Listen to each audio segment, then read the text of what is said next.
Hello, everyone, and we're back here for the SCG 20K in Columbus, the semifinals. I'm one of your hosts, Mason Clark, joined by a co-host here, Pro Tour champion Andrew Ellen Bogan, and we are going to be talking about some magic, like we just showed you a second ago. We have Scam versus Scam. We're going to start there, and we're going to leave our Hammer versus Four Color matchup as our backup. We are recording both these matches. We're going to try and give you as much paper magic action as we can. Actually just and Andrew, you're someone who really likes the Scam Mirror, so talk to me about what do you like in the Scam Mirror and sort of what matters and what should players be looking out for in this game? Right, so the Scam Mirror, I honestly think is a great matchup. I think it's very interactive and there's a lot going on. So let's discuss a little bit. So the first aspect of the Scam Mirror that's important is, okay, often the last Fury standing will win. But I say standing for a reason, because there's going to be a lot of... The best way to kill an opposing Fury is often to play Fury, especially a scammed Fury. So what this means is the matchup is very weird dynamic where Fury kind of has weird pseudo hex points if their opponent has mana up, because if you kill their Fury while they have mana up, they can save it, say 1 mana scam element, and then wrath your team, which is devastating. So there's a lot of this interplay where both players are trying to land a Fury and remove opponent's Fury, but not get blown out by the scam elements. And that's kind of where Dothing Voidwalker comes in. Voidwalker both as a way to cast an opponent's Fury after you remove it, and a way to stop your opponent from scamming their Fury back into play. So Voidwalker, I think, is surprisingly important in the matchup, and often something you really want to remove. And of course the Grief Scam is good, it will always matter. Fable is obviously a good card and will always matter too, but both of those are kind of sub-game value dynamics around the core of the matchup, which is Fury. Don't do it. Fury is the name of the game. I ain't doing it. I love it. We're going to have to see how these players play out. Looks like Michael is mulliganing. Once again, it is top 4 here, open deck list, so Franklin and Michael both know what the other person's playing, so no one's going to be surprised by any, gambling of anything going on or any ragavanning. When you're mulliganing with this deck, Andrew, do you have like a high bar for 7s? Do you, kind of approach it normally? How do you approach mulliganing with this deck? I feel like it's one of the hardest cards to play when you're first picking this deck up. Put the ley line into play. So I think it's very matchup by matchup. I definitely think that there are matchups where you kind of need to mull to a strong hand and you shouldn't settle for medium or acceptable or what have you. There are times when you really need the Grief Scam or a similarly powerful hand. The Scam Mirror is not really one of those times. It's just so likely there's going to be so many Thought Seizes and opposing Griefs back and forth that I think number of cards is an important resource. So in the Scam Mirror, I'm mostly just looking for a functional hand. I'm not looking for a broken hand. Because if you mull the 5 looking for some great hand and then they just Grief Scam you, like, what have you done here? Like, maybe your cards were good, but they're in the graveyard now. Speaking of that, we have Franklin here, Grief Scamming Michael, who's on level 5, and Michael had 2 lands, Blood Moon, Bowmaster, and yeah, it looks like Bowmaster's going to go, and another one taking the other. Yeah, so it's just Blood Moon, 2 lands. And Michael, I think, has to be pretty broken up about mulling to 5 in this matchup of all matchups. Maybe he has different mulligan philosophy than me, but I think more likely Michael knows to keep most hands in this matchup and just has drawn very poorly. Yeah, sometimes you just don't draw any lands, right? You just have, your deck plays 20, 21 lands, you draw a hand, you don't have any, you go to 6, suddenly, you have 1 land, a bunch of Furies, you can't keep it. Dragon has to play here for Franklin, attacking for Grief for 4, putting Michael down to 16. And so, okay, let's talk about how Michael gets out of this. And astute viewers might know what I'm about to say. But the way Michael gets out of this is, you guessed it, Fury. Michael has only 1 land, so however many cards he has in hand doesn't really matter in the face of Fury. And conveniently, Michael's been left a red card in his hand to pitch to Fury. In fact, even though Blood Moon is basically completely blank in the matchup, I think there was some justification Franklin taking it to avoid letting Michael evoke Fury.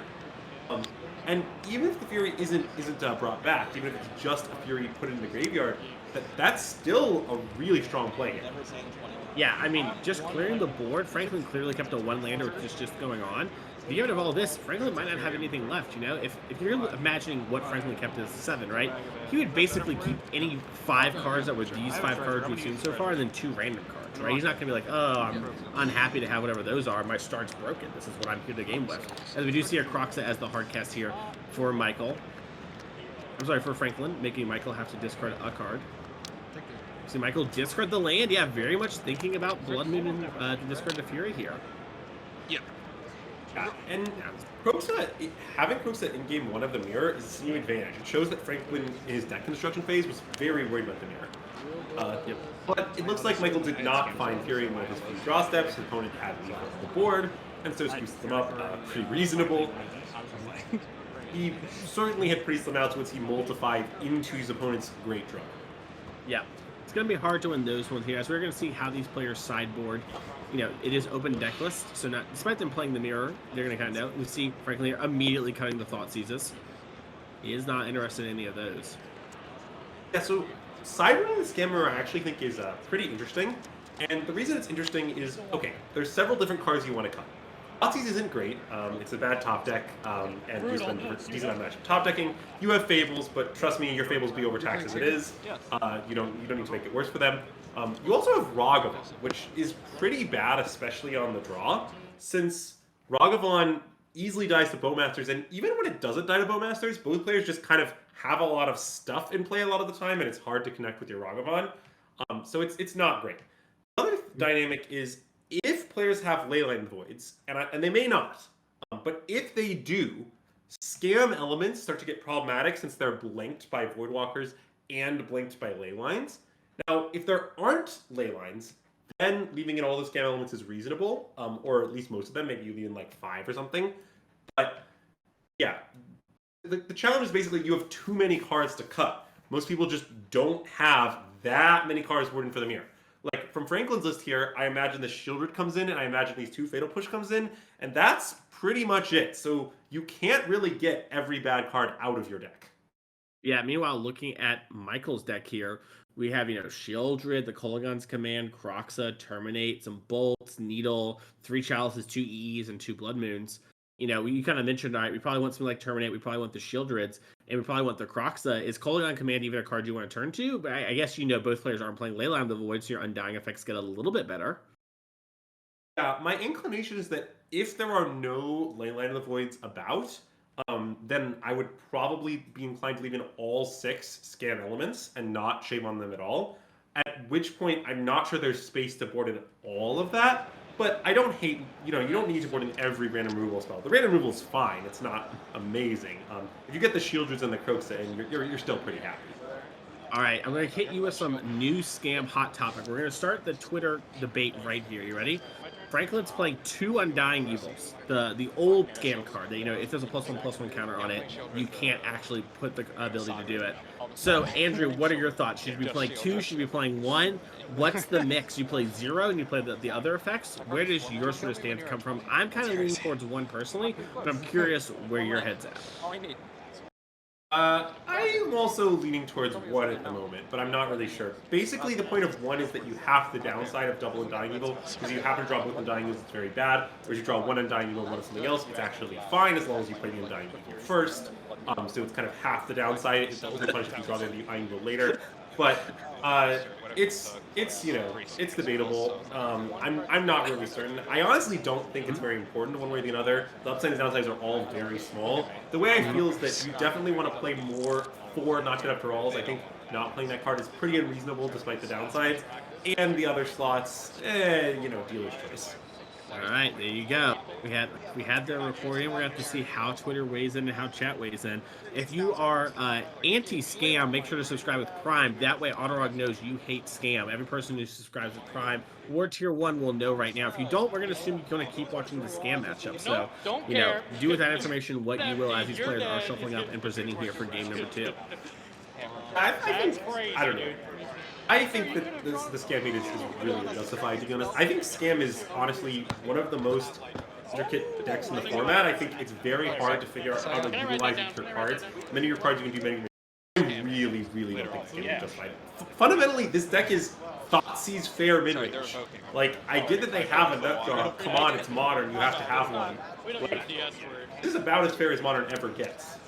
Yeah, I agree with you. I think just in general, Magic players love to complain about whatever the best deck is, right? When 4-color was the best deck, Andrew, they were like, oh, it's just so easy. You just kill everything. You know what I mean? And, you know, every time there's a best deck, it's just like, oh, you just counter everything. Or you just combo. Oh, you turn to a hammer. Oh, blah, blah, blah. And the reality is that, you know, that's just not how Magic actually works. You know, there's a lot of thought, and, you know, sometimes decks are super easy like that. But for the most part, there's a lot of thought in play, and I agree, the scam deck gets a bad rap. I don't know what this Rakdos Evoke deck that Twitch chat's talking about, but, you know, that's a weird deck. Anyways, can tell you what that is. Yeah, I would personally never. I would watch it on the Modern Super League, though, which you can watch here on this channel every Wednesday at 1 p.m. Pacific time. So you want to make sure to follow that way you don't miss any action. This week's lineup's pretty heavy, as we do see a Black Eclipse in the past couple turns. You're not showing the damn deck. There's no we. You are the enemy. Here you see Michael keeping kind of a pretty medium hand. No real scam. Just Dothy Voidwalker, some kill spells. But again, I like this. You're training resources so much. Raw number of cards matters a lot. So perfectly happy to just keep medium functional hand. Definitely bringing in. Yep. Interesting that the Voidwalker lives there. I think that's a sign of weakness from Franklin. And if I'm Michael here, I might smell blood in the water. I have to agree. As we do see Franklin shocking, making sure Lactose is correct. And we're going to play Unlicensed Hearse. That's going to stop any of the Undying effects. So Hearse on this matchup is fine. If you have it, you might put it in, but I don't think it's a massive upgrade or anything. It's no leyline. Fundamentally, not stopping the turn 1 scam elements and having these shields down moments when you utilize the card. I just don't think it's as exciting, but it's fine. It'll do some stuff. You know, it'll come to work every day and do its job. Mm-hmm. You don't have any engineered explosives. Speaking of doing its job, you know, see how Michael showed through SpiceRack.gg. They sponsor the Modern Super League, and I believe this event as well. That's where you can go to find all your events. If you're looking to find something, SpiceRack.gg, helpful place to be. God, I'm so bad. I would love for you to cast. So we're gonna get a fetch in here. Grab a swamp. Sure. This is the counter. Yeah, if you want to put Yeah, no, that's fine. Listen, I'm not saying I'm good at it. We'll do a black for void. I don't really care. I wonder what Franklin's hand looks like here. Dude, that's crazy. I do too. I wonder if he just kind of kept, like, what you were mentioning, lands and spells. Looks like he had a couple lands, a Fable the Mirror Breaker, and then Hearse was the 5 of the cards I saw at the beginning, but I didn't see any other ones. We do have a Fatal Push to clean up the token. I love the card. I don't like this additional action. Right, well, look, Fable is great in mid-range mirrors. It's been great in mid-range mirrors since time immemorial. That hasn't changed. And I do think that Michael is in a little bit of a tough spot if he doesn't have any follow-up here. He would love to play his own Fable or something of that nature. The other thing he could try to arrange is, once Fable completely flips, you can remove it and then put it under the Voidwalker and then turn your Voidwalker into a Fable, which is usually a large upgrade. And we know that Michael's hand is stocked with removal he hasn't really had a target for yet. So possible plan is to kind of wait out the Fable. The problem with that is just that, well, from the loots, Franklin will probably find a way to answer the Voidwalker, and may well just do that to avoid this exact line of play. Yep. We do see Franklin has Shieldred and Grief in hand, another Fable, and a Verdant Catacomb.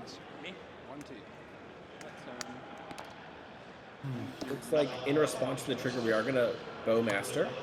Franklin down another life. So now if we're going to Rummage, it's going to cost us a little. Looks like Franklin's going to opt to not change any cards, just plays land for turn. I mean, in the face of Bowmasters, that makes a lot of sense. And honestly, his hand looked pretty good. Yeah, it looks like we're going to Evoke Fury, exiling Fable the Mirror Breaker. And we're going to kill all 4 of these things. And Michael kind of just laughs. He's like, well, that's not good. Yeah, he's going to crew the card. Token instead. He's going to crew the Hearse. He's got a little bit of a beatdown plan going. On the way out, crew it. Might as well. Might be worth attacking. Maybe better to still just crew it. I'm not 100% sure.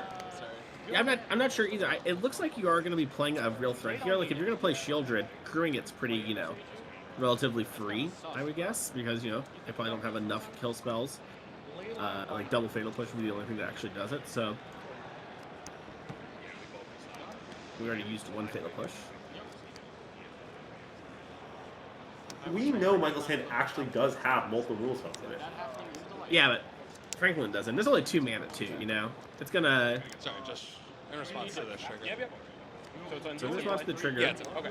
This is actually a really tough spot too, because you want the hearse gone, but not killing the grief means probably another kill spell's gonna go, right? And then the Fable's gonna flip with the grief. So, really Franklin putting him in a tricky spot. Yeah, I mean, it might be time to once again discuss our Lord and Savior, Fury. Well, there it is. Yeah, so Franklin here, I think, wow, doesn't take the Fury. Interesting. Yeah, I guess it makes sense, because it can only kill the grief right now. So, like, Michael needs to, like, kind of wait on it, but then he risks getting scam elemented of the game. Interesting. I'm getting a plane. yeah, a lot going on here. I'm so tired. Go ahead. And Children is in Franklin's hand too, so... Twitch chat is going to explode you. I don't know how, but like, listen, their opinions are Okay, just so let's talk about how this is going to play out. So Franklin's going to play Shieldred. Michael's going to untap. Really? Presumably either by playing a land or attacking with his goblin, get 5 mana, Fury the non-shielded creatures. Then we're going to have sort of a situation of Shieldred versus Fury. Right? Yeah, we're attacking for 6? I got you at 15. Yeah, I guess the thing about that is, even if Michael does that, and if he casts the Fury, cleans up the board, has it against the Shieldred, probably just going to die to the Shieldred drains before he can really force the trade on the Shieldred against his Fury. Yeah, also Franklin has Fury in hand. So there might be some element to that where he was like, you know, last turn, if Michael just slammed, he'd slam back, but... Yeah, God, that's brutal to have your opponent already have Fury in the bin, already be in the driver's seat with the Shieldred, and then just have them have the absolute best card in the mirror again. I think Michael is in huge trouble. Trigger? Yeah, Michael's attacking, gonna get his treasure. No blocks. I'm gonna use the Franklin looks to be not be blocking, not interested in, you know, having the Fable get traded off that way. yes. Fury coming down. Say go. They're gonna see Michael passing back to Franklin. Franklin's gonna gain 2 from the Children to 9. 9. I got you. Thank you so much. And I think this is lethal because you crew the hearse. Remove the blocker, screw the hearse, kill your opponent. Looks lethal to me. Yeah. And Franklin's earlier, yeah, congratulations to Franklin moving on to our finals here. You know, clearing the way there, that early attack recruited up really mattered, and well played there, and, you know, well played by Michael also to get into this position. So we're going to see him in our top final match. Rakdos Scam surprisingly made it to the finals after that match, which is going to be a tough one there. We're going to have to see what's going on with Hammer versus 4-color again. We're going to jump into that match in just 1 second. And it looks like Hammer won. It looks like they just ended, so we're going to try and get you some live finals action. So we're going to take a quick break. The finals is going to be Hammer versus Scam. We'll be right back with that, so stay tuned. We'll be right back here.